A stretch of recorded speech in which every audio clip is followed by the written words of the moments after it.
श्रोते हो नमस्कार. मी डॉक्टर अजय पवार सारथी नॉलेज हब या आपल्या ऑनलाईन युट्यूब प्लॅटफॉर्मवर तुमचं स्वागत करतो. नवनवीन योजना तुमच्यापर्यंत आणण्याचं काम सारथी नॉलेज हब आतापर्यंत करत आलेली आहे. यामध्ये शैक्षणिक असो, सामाजिक असो, शेतकऱ्याविषयीच्या असो, सर्वच्या सर्व म्हणजे अशा विविध क्षेत्रातील योजना तुमच्यापर्यंत पोहोचवण्याचं काम या युट्यूब प्लॅटफॉर्मच्या माध्यमातून आम्ही करत आहोत. आज अशीच योजना जी की शेतकऱ्यांसाठी फलदायी ठरू शकते. गेल्या वर्षी देखील ही योजना राबवण्यात आली.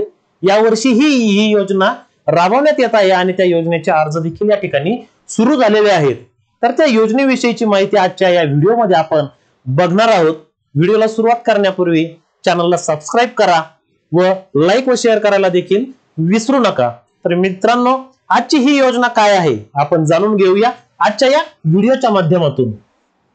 तर फवारणी पंप अनुदान योजना या योजनेविषयीची आजची आपण या ठिकाणी माहिती बघणार आहोत आणि त्या योजनेसाठीची अर्ज प्रक्रिया या ठिकाणी सुरू झालेली आहे. तर या योजनेसाठी अर्ज कशा पद्धतीने करायचा, कारण गेल्या वर्षीची जी योजना होती त्यापेक्षा या योजनेत या वर्षी बदल करण्यात आलेला आहे. आणि हे बदल नेमके काय आहेत आणि त्याच्यामुळे लागणारी कागदपत्र देखील बदललेली आहेत. त्याच्यामुळे आपण हा जो व्हिडिओ आहे तो शेवटपर्यंत बघा, जेणेकरून तुम्हाला ही योजना व्यवस्थितरित्या समजायला मदत होईल. तर मित्रांनो, फवारणी पंप अनुदान योजनेसाठी अर्ज सुरू झालेले आहेत. तर मागील वर्षी 100% अनुदान देण्यात आलं होतं या योजनेला आणि अशा पद्धतीने 12,320 शेतकऱ्यांना या योजनेचा लाभ मिळाला होता. जे की आपले फवारणी करण्याचे जे पंप आहेत शेतमालावर, त्या पंपांची बॅटरी पंप मागच्या वर्षी शेतकऱ्यांना मिळालेली होती. तीच योजना आहे आणि या वर्षी त्यासाठी नव्याने अर्ज सुरू झालेले आहे. मागच्या वर्षी 12,320 शेतकऱ्यांनी या योजनेचा लाभ घेतला होता.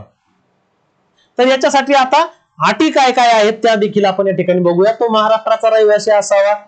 त्यानंतर यापूर्वी ज्यांनी या योजनेचा लाभ घेतलेला आहे ते लाभार्थी आता या योजनेला अर्ज करू शकणार नाही. त्यानंतर अर्जदाराच्या नावावर स्वतःची शेतजमीन असणं आवश्यक आहे. लहान आणि अल्पभूधारक शेतकऱ्यांना या योजनेत प्राधान्य दिले जाईल. अल्पभूधारक 5 एकरच्या आत ज्यांची शेती आहे त्यांना प्राधान्य राहील. महिला शेतकऱ्यांसाठी देखील विशेष सवलतीची तरतूद करण्यात आलेली आहे आणि शासकीय नियमानुसार तुम्ही जी काही माहिती तुमचे जी कागदपत्र आहेत ती खरी या ठिकाणी सुपूर्द करायची आहेत अर्ज भरताना. जर तुम्ही खोटी कागदपत्र दाखल केली तर त्या आधारे तुमच्यावर गुन्हा देखील दाखल होऊ शकतो. तर मित्रांनो, या अटी आहेत. त्यानंतर तुम्हाला कागदपत्र काय काय लागणार आहे. लेटेस्टचा तुमचा 7/12 उतारा तुम्हाला त्या ठिकाणी लागणार आहे. नवीन 7/12 काढायचा आहे तो त्या ठिकाणी कागदपत्रांसोबत जोडावा लागेल तुम्हाला. त्यानंतर जो अर्जदार आहे त्याचा आधार कार्ड, त्यानंतर बँक खातं, तुमच्या पासबुकची झेरॉक्स जोडायची आहे आणि ते आधारशी लिंक असणं गरजेचं आहे.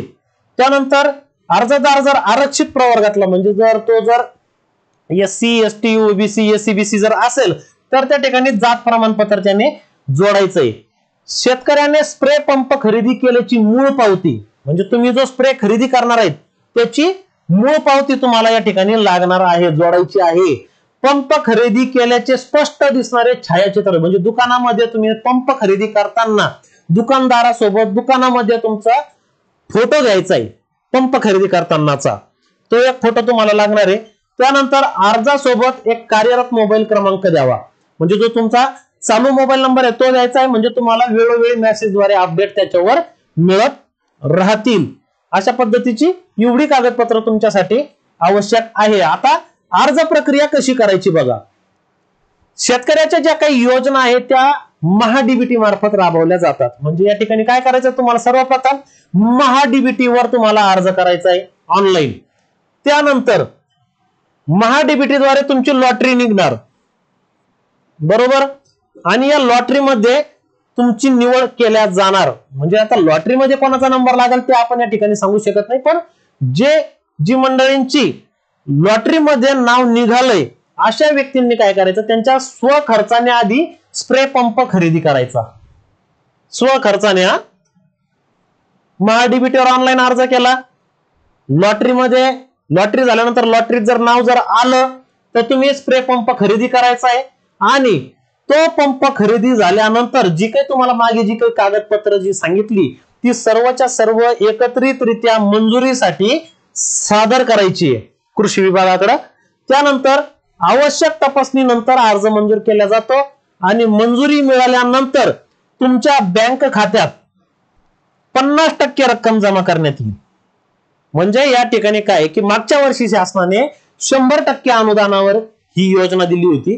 या वर्षी मात्र या योजनेत कपात करण्यात आली असून 50% खर्च जो आहे 50% पैसे तुम्हाला भरायचे आणि 50% जे अनुदान आहे शासन ते तुमच्या बँक खात्यामध्ये जमा करणार आहे.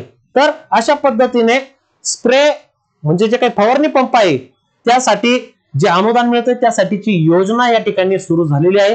तर शेतकरी बांधवांपर्यंत हा व्हिडिओ नक्की पोहोचवा जेणेकरून जी काही राहिलेली जी शेतकरी मंडळी जी आहेत आपली त्यांना या योजनेचा लाभ घेता येईल. म्हणून हा व्हिडिओ शेअर करायला विसरू नका आणि लवकरात लवकर अर्ज करायला देखील विसरू नका. सारथी नॉलेज हब आपल्यासाठी नवनवीन व्हिडिओ याच पद्धतीने घेऊन येत राहील. तर या चॅनलला सबस्क्राईब करून लाईक व शेअर नक्की करा आणि व्हिडिओ कसा वाटला कमेंट करायला विसरू नका. धन्यवाद.